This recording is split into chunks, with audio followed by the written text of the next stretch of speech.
You wear it down to a beveled edge. As you start drawing, just pull the stroke.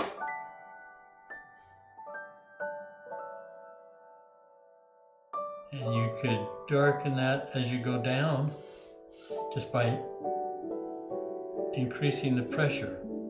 I can do one of these in 15 to 20 minutes on site. The broad strokes in the rock forms here, building the shadows.